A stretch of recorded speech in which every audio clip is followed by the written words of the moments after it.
কামরুল ইসলাম সাহেবের তো মানে একটু ভাব এবং যে আসলে উনার কিছুই হবে না। হ্যাঁ, উনি তো প্রতিদিনই একটা না একটা কথা ভাব দেখাতে চান। আজকে ফ্যাসিস্ট হাসিনার অন্যতম সহযোগী সাবেক অবৈধ মন্ত্রী জোনায়েদ আহমেদ পলক তাকে আজকে একটি শাহবাগ থানার একটি হত্যা মামলায় বিজ্ঞ আদালতে উপস্থাপন করে তদন্ত কর্মকর্তা 7 দিনের রিমান্ড প্রার্থনা করেন। তিনি এই মামলার এজাহার নামী আসামি। এই মামলার এজাহারে তার বিষয়টা স্পষ্টভাবে উল্লেখ করা থাকার কারণে এবং ঘটনার সঙ্গে তার জড়িত থাকার কারণে তদন্তকারী কর্মকর্তা আজকে তাকে আরও অধিকতর জিজ্ঞাসাবাদ করার জন্য 7 দিনের রিমান্ড প্রার্থনা করেন। মাননীয় আদালত তার পক্ষে আইনজীবী ছিল, আইনজীবীরা রিমান্ড প্রার্থনা জামিনে প্রার্থনা করেন। বিজ্ঞ উভয় পক্ষের শুনানির পর তার বিরুদ্ধে 3 দিনের রিমান্ড মঞ্জুর করেন এবং তাকে তদন্তকারী কর্মকর্তা হেফাজতে প্রদান করেন।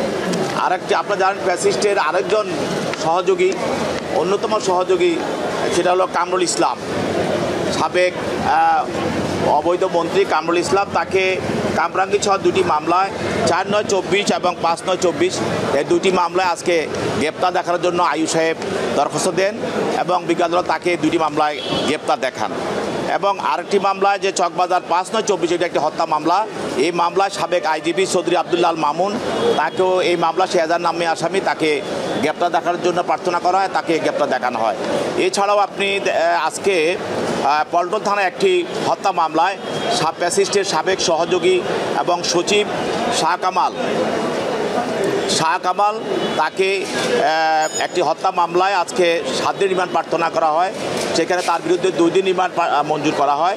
এছাড়াও মতিঝিল থানা 5/8/24 একটি হত্যা মামলা, এই মামলায় সাবেক সুরাচারের সাবেক দোসর ফ্যাসিস্ট হাসিনার অন্যতম সহযোগী রাশেদ খান মেনন তাকে এই মামলায় গ্রেপ্তার দেখার জন্য প্রার্থনা করা হয় এবং তাকে এই মামলায় গ্রেপ্তার দেখানো হয়। পল্টন থানায় আরেকটি মামলায় সাবেক আওয়ামী লীগের নেতা ইঞ্জিনিয়ার মাসুদা এবং গাজীপুরের সাবেক ভারপ্রাপ্ত মেয়র আসাদুজ্জামান কিরণ তাকে 2টি মামলায় গ্রেপ্তার দেখানোর জন্য প্রার্থনা করা হয় এবং তাদেরকে 2টি মামলায় আদালত গ্রেপ্তার দেখিয়ে তাদেরকে CW জেল হাজতে প্রেরণ করে। আজকে কোর্টে কোনো কথা বলেছেন কিনা তারা আসামিরা বলে নাই। কামরুল ইসলাম সাহেবের তো মানে একটু ভাব এবং যে আসলে উনার কিছুই হবে না। হ্যাঁ, উনি তো প্রতিদিনই একটা না একটা কথা ভাব দেখাতে চান।